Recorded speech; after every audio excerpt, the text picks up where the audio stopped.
Hello बच्चों।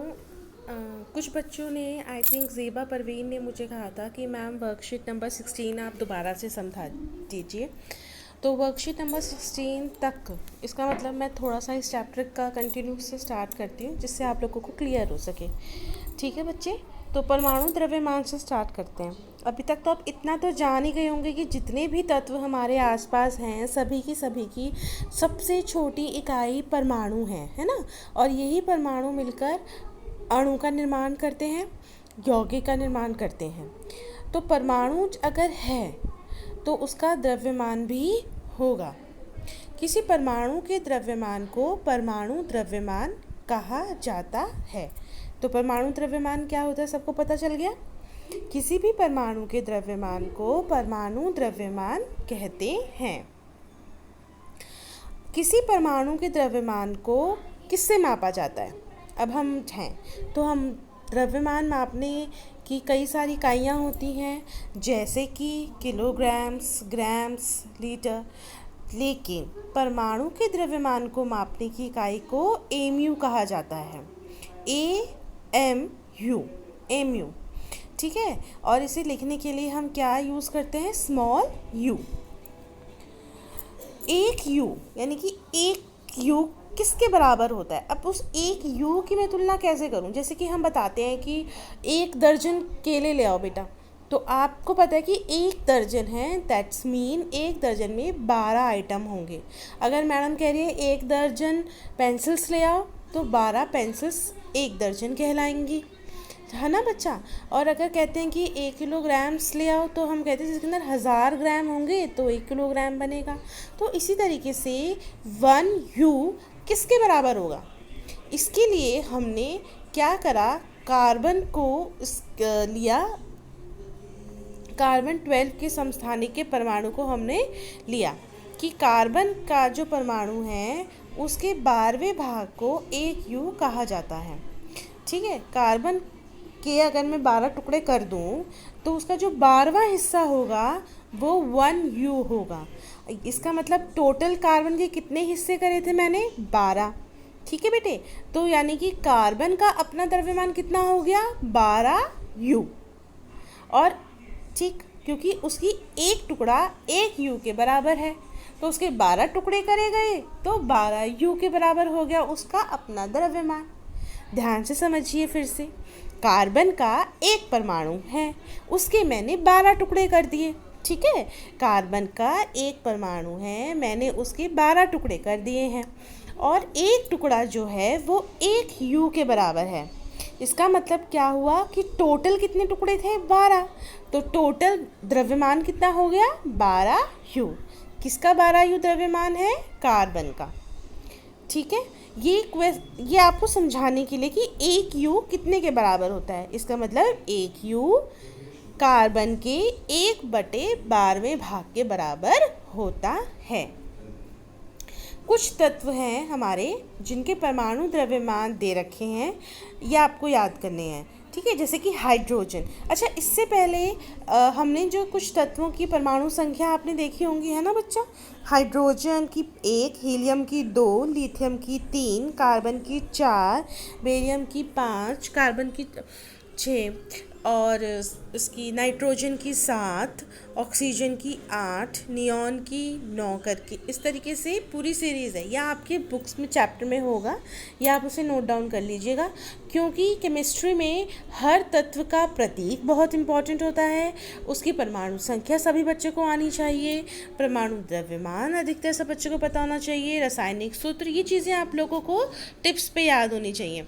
ठीक है, जैसे मैथ्स करते समय हमें पहाड़ी टिप्स पे याद होते हैं ना, इस तरीके से हमें केमिस्ट्री में, रसायन विज्ञान में इन चीज़ों के कुछ हमें याद होना चाहिए। तो फिलहाल कुछ तत्वों के परमाणु द्रव्यमान दे रखे हैं, जैसे हाइड्रोजन। हाइड्रोजन का परमाणु द्रव्यमान कितना है? 1 यू। कार्बन 12 यू, नाइट्रोजन का 14 यू, ऑक्सीजन का 16 यू, सोडियम का 23 यू, मैग्नीशियम का 24 यू, सल्फर का 32 यू, क्लोरीन का 35.5 यू और कैल्शियम का 40 यू। ये लर्न कर लेना, ठीक है। उसके बाद अणु क्या होते हैं। अब देखिए, साधारणतः जो परमाणु होते हैं वो स्वतंत्र रूप में नहीं होते, लेकिन जब दो परमाणु मिलते हैं तो अणु बनाते हैं, और ये जो अणु होता है ये स्वतंत्र रूप से तत्व में हमें मिलता है। तो जब दो या दो से अधिक परमाणु आपस में रासायनिक बंधन के द्वारा आकर्षण बल से कसकर जुड़ जाते हैं तो ऐसे समूह को हम क्या कहते हैं, अणु कहते हैं। अणु, अब अणु या तो तत्व का भी हो सकता है और अणु यौगिक का भी हो सकता है। तत्व, जैसे कि मैंने बोला ऑक्सीजन, तो ऑक्सीजन है एक तत्व। ऑक्सीजन तत्व क्यों है, क्योंकि उसके अंदर एक ही प्रकार का परमाणु यूज़ हो रखा है, एक ही परमाणु है O, और O जो है वो आपको आप प्रकृति में इस तरीके से नहीं मिलता O की फॉर्म में, वो मिलता है O2 की फॉर्म में। इसका मतलब क्या हुआ, टू क्या बता रहा है कि दो परमाणु मिले हैं ऑक्सीजन के, और तब उन्होंने एक ऑक्सीजन के अणु का निर्माण करा है। जैसे कि आप 25 बच्चे मिले हो और आपने एक 9th A का निर्माण करा है, तो सभी 9th A में आते हैं ना, सभी एक हैं। ये सब समझाने के लिए बेटे आपको बताया था, ठीक है। इसी तरीके से एक और तत्व ले लेते हैं, जैसे कि हाइड्रोजन। अब हाइड्रोजन जो है उसका चिन्ह है H, है ना, उसका चिन्ह जो है वो H है, और लेकिन वो जो हमारी प्रकृति में स्वतंत्र रूप से H2 की फॉर्म में उपलब्ध है। H2 यानी कि दो हाइड्रोजन के परमाणु मिलकर एक हाइड्रोजन के अणु का निर्माण करते हैं।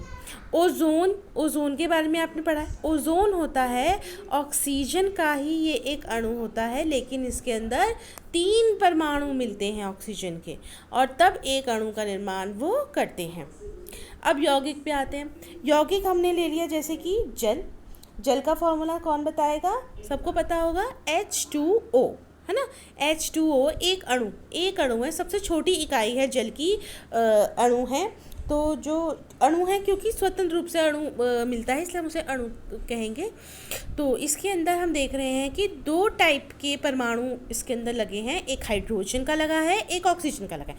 बट यहाँ पे आप फॉर्मूले को ध्यान से देखेंगे, H2 लिखा है और O के नीचे कुछ भी नहीं लिखा, इसका मतलब O कितना है, 1 है।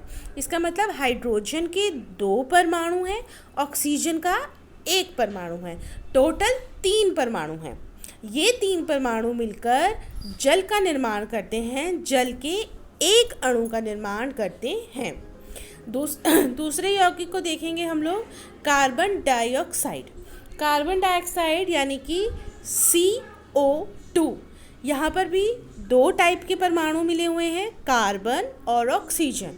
कार्बन के नीचे कुछ नहीं लिखा, इसका मतलब क्या हुआ कि कार्बन का 1 परमाणु है और ऑक्सीजन के कितने परमाणु हैं, 2 परमाणु हैं।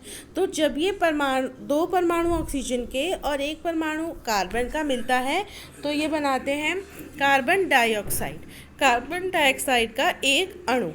उसके बाद आप नीचे देखेंगे, 3rd एग्जाम्पल है CH4 यानी कि मीथेन में हमने देखा कि कार्बन का 1 है और हाइड्रोजन के कितने परमाणु हैं, 4 परमाणु हैं। तो टोटल कितने परमाणु हो गए, 5। कार्बन का 1, हाइड्रोजन के 4, ये 5 परमाणु मिलकर मीथेन का एक अणु बनाते हैं। अब आप कह रहे होंगे मैम हमेशा एक क्यों कह रही हैं, क्योंकि आप देखिए H2O जैसे जहाँ लिखा हुआ है बेटा, उसके आगे क्या कोई नंबर लिखा है, नहीं लिखा है। इसका मतलब अगर कुछ नहीं लिखा होता वहाँ पे 1 हम अपने आप एज्यूम करके चलते हैं, तो यहाँ पे 1 है। अगर आगे आपको और दिखाएंगे एग्जाम्पल्स में जिसमें 2H2O होगा, 2H2O या 4H2O, इसका मतलब 4 अणु, ठीक। अब आयंस क्या होते हैं, क्योंकि अभी हम लास्ट वर्कशीट्स के अंदर आयन भी आपने देखा था। तो आयन जो होता है वो एक आवेशित परमाणु होता है अथवा परमाणु का समूह होता है जिस पर कोई आवेश होता है। आवेश यानी कि कोई चार्ज होता है। ये आवेश जो होता है या तो ऋण हो सकता है या धन हो सकता है। तो अगर ऋण आवेश होगा तो होगा ऋणायन, जिसे इंग्लिश में एनायन कहते हैं, और अगर प्लस का निशान होगा या मीन्स वो है धन आवेशित आयन, जिसे हम धनायन कहते हैं। अब आप देखिए यौगिकों के रासायनिक सूत्र कैसे बने। हाइड्रोजन सल्फाइड यहाँ पे आपको दे रखा है, जो मैंने अभी आपको पीछे समझाया था। इसमें एक और एग्जाम्पल देखिए, हाइड्रोजन सल्फाइड। हाइड्रोजन सल्फाइड का जो सूत्र है वो है H2S।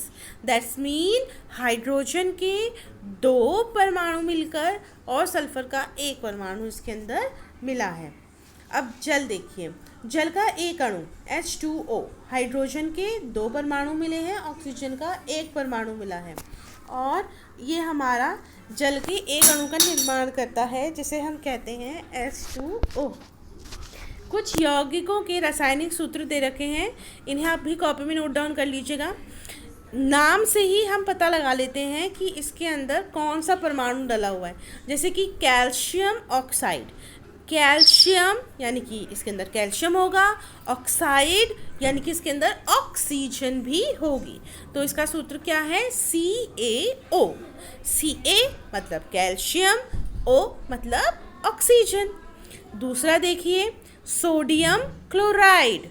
सोडियम यानी कि Na और क्लोराइड यानी कि क्लोरीन, जिसका फॉर्मूला क्या होता है Cl। तो इसका रासायनिक सूत्र क्या बना बेटे, NaCl। और ये NaCl क्या होता है, जो हम घर में नमक यूज़ करते हैं ना खाने का, वो। नेक्स्ट देखिए आयरन सल्फाइड। आयरन सल्फाइड के अंदर 2 टाइप के परमाणु हैं। आयरन जो बता रहा है आयरन है, सल्फाइड यानी कि सल्फर, है ना बच्चा। तो आयरन का सिंबल क्या होता है Fe और सल्फर का S। तो इन दोनों से मिलकर ही रासायनिक सूत्र का निर्माण हुआ FeS। Than copper oxide. Copper oxide के अंदर 2 टाइप के आपके परमाणु मिले हुए हैं, कॉपर का और ऑक्सीजन का। ऑक्सीजन से बनते हैं ऑक्साइड। तो कॉपर का सिंबल क्या है Cu और ऑक्साइड का O। Then magnesium hydroxide. अब देखिए मैग्नीशियम यानी कि इसके अंदर 1 परमाणु मैग्नीशियम का होगा, हाइड्रो यानी कि 1 हाइड्रोजन का होगा, ऑक्साइड, अब ऑक्सी वर्ड आ गया, दैट्स मीन कि 1 टाइप का परमाणु ऑक्सीजन का भी होगा। तो 3 टाइप के परमाणु इसमें मिल रहे हैं, मैग्नीशियम का, हाइड्रोजन का, ऑक्सीजन का। इसका सूत्र क्या बनता है Mg ब्रैकेट में OH ब्रैकेट क्लोज नीचे 2। OH का जहाँ भी आप देखेंगे OH का मतलब होता है हाइड्रोक्साइड, ठीक है। उसके बाद लास्ट आपको दे रखा है कैल्शियम हाइड्रोक्साइड, यानी कि कैल्शियम दैट्स मीन कैल्शियम की बात हो रही है, हाइड्रो यानी कि हाइड्रोजन की बात हो रही है, ऑक्साइड यानी कि ऑक्सीजन की बात हो रही है। दैट्स मीन यहाँ पर भी 3 टाइप के परमाणु यूज़ हो रहे हैं, कैल्शियम, हाइड्रोजन और ऑक्सीजन। और इसका फॉर्मूला क्या है Ca bracket OH bracket close 2। ये आप ज़रूर अपनी कॉपी में लिख लेंगे फॉर्मूलेस, ओके। उसके बाद है आणविक द्रव्यमान, जो आपको सिखाया गया था, जो इस वर्कशीट में लेटेस्ट करवाया गया था। आणविक द्रव्यमान, अब हमने स्टार्टिंग में क्या पढ़ा था, परमाणु द्रव्यमान, यानी कि परमाणु का अपना द्रव्यमान कितना होता है। अब यही परमाणु मिलकर अणु का निर्माण करते हैं, तो उस एक अणु का कितना द्रव्यमान होगा। तो उस अणु का द्रव्यमान कितना होगा, जितने परमाणु उसके अंदर डले हुए हैं उनका एक एक का द्रव्यमान टोटल आणविक द्रव्यमान कहलाएगा। जैसे मैंने आपको समझाया था कि 25 बच्चे मिलकर 9th A का निर्माण कर रहे हैं, है ना बच्चे। तो 9th A का टोटल वेट कितना होगा, अगर मैं कहूँ तो टोटल वेट क्या होगा, तुम सभी बच्चों का एक एक का वेट को मैं अगर टोटल कर दूँ तो वो उस क्लास का टोटल वेट आ जाएगा। क्लियर। तो सिमिलरली किसी भी अणु का अगर मुझे द्रव्यमान निकालना है तो मुझे ये देखना है कि ये अणु जिन परमाणु से मिलकर के बना है उनका द्रव्यमान कितना है। अगर वो अणु किसी तत्व का होगा, दैट्स मीन अगर सिर्फ हाइड्रोजन है, सिर्फ कॉपर है, सिर्फ नाइट्रोजन है, सिर्फ आपका गोल्ड है, सिर्फ कोई तत्व है, तो उसमें एक ही टाइप के सारे परमाणु होंगे, जैसे कि कार्बन के अंदर कार्बन के ही सारे परमाणु होंगे। लेकिन अगर बात करूँ मैं यौगिक की, जैसे कि कार्बन डाइऑक्साइड, तो उसमें मुझे कार्बन का परमाणु द्रव्यमान भी निकालना होगा और ऑक्सीजन का भी निकालना होगा। फिर इन दोनों को टोटल करके कार्बन डाइऑक्साइड का मैं आणविक द्रव्यमान बता सकती हूँ।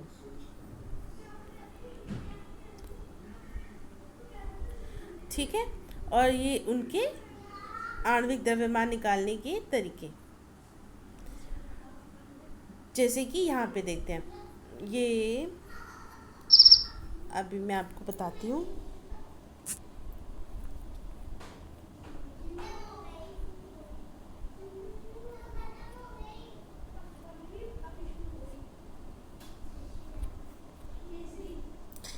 आपकी वर्कशीट में जैसे दे रखा था,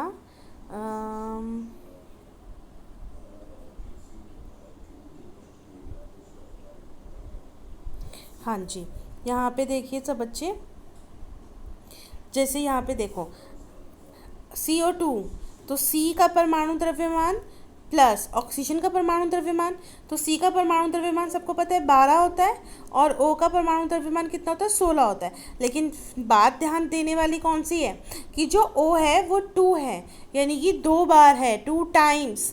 तो 12 जमा 16 नहीं करना, 12 जमा 2 गुणा 16 करना है, तब बनेगा आपका 12 जमा 32 इज इक्वल टू 44 क्यू। आई होप आप लोगों को भी ये वर्कशीट समझ में आ गई होगी।